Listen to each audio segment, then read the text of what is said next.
আজকের সমাবেশটা আমাদের কাছে একদম ঈদের মতো, যে দীর্ঘ 16 বছর যে দেশে গণতন্ত্র ছিল না, মানুষ খুব খুশি, মানে বাক স্বাধীনতা ফিরে পেয়েছেন, প্রত্যেকটা মানুষ তার স্বাধীনতা ফিরে পেয়েছেন। বিগত 17 বছর যাবৎ বিএনপি মাঠে ঘাটে এই স্বৈরাচারী এবং এই ফেসিবাদ গভর্নমেন্টের বিরুদ্ধে আন্দোলন করে আসছে।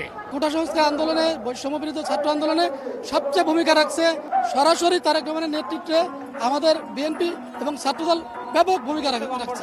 আবু সাইদের পরে দ্বিতীয় শহীদ হয়েছেন আমাদের চট্টগ্রাম ওয়াসিম। আমরা যে গণতন্ত্র পেয়েছি 5 তারিখে, 16 বছর গণতন্ত্র ছিল না।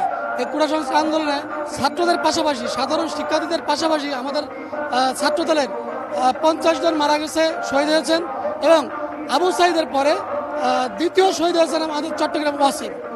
আমরা মনে করি এই কোটা সংস্কার আন্দোলনে, বৈষম্য বিরোধী ছাত্র আন্দোলনে সবচেয়ে ভূমিকা রাখছে বাংলাদেশ জাতীয়তাবাদী দল বিএনপি এবং আমাদের দেশনায়ক তারেক রহমানের নেতৃত্বে, সরাসরি তারেক রহমানের নেতৃত্বে আমাদের বিএনপি এবং ছাত্রদল ব্যাপক ভূমিকা রাখছে। ছাত্রদলের অবস্থান খাড়া করে দেখার কোনো কিছু নেই, কারণ আমাদের সর্বোচ্চ সংখ্যক নেতাকর্মী মারা গেছে, শহীদ হয়েছেন 50 জনের বেশি, আরও অনেকে হাসপাতালে আছে, হাসপাতালে বেডে শুয়ে কাটাচ্ছেন। আমি মনে করি যে এই আমাদের ছাত্রদল যারা ভূমিকা রাখছে, আন্দোলন সংগ্রাম করছে, এদেরকে খাটো করে দেখার কোনো কিছু নেই। গত 16 বছর যে আন্দোলনে আপনারা জানেন যে আমাদের অসংখ্য নেতাকর্মী গুম হয়েছে, খুন হয়েছে, নির্যাতনের শিকার হয়েছে, মামলা, শত শত মামলা, একটা দিনও ঘরে ঘুমাইতে পারে নাই, বাসায় ঘুমাইতে পারে নাই।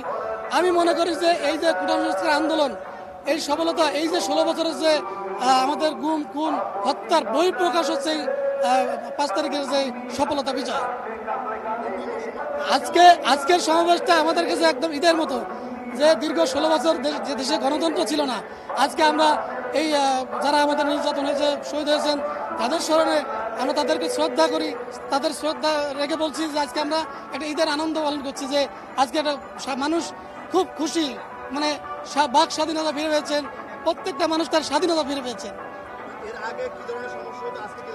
এর আগে আমরা দেখেছি পুলিশের নানান ধরনের বাধা বিঘ্নতা থাকতো, আমাদের প্রোগ্রামগুলো আসতে দিত না, ঢাকার বাইরে থেকে যারা আসতো তাদেরকে গ্রেপ্তার করতো, নির্যাতন করতো, যার কারণে অনেক সময় আমাদের, তারপরে শত প্রতিকূলতার মাঝেও বিএনপি একটা উদার গণতান্ত্রিক দল, সেই দলের সমাবেশ ডাকলেই লক্ষ লক্ষ লোক সমাবেশে উপস্থিত হয়।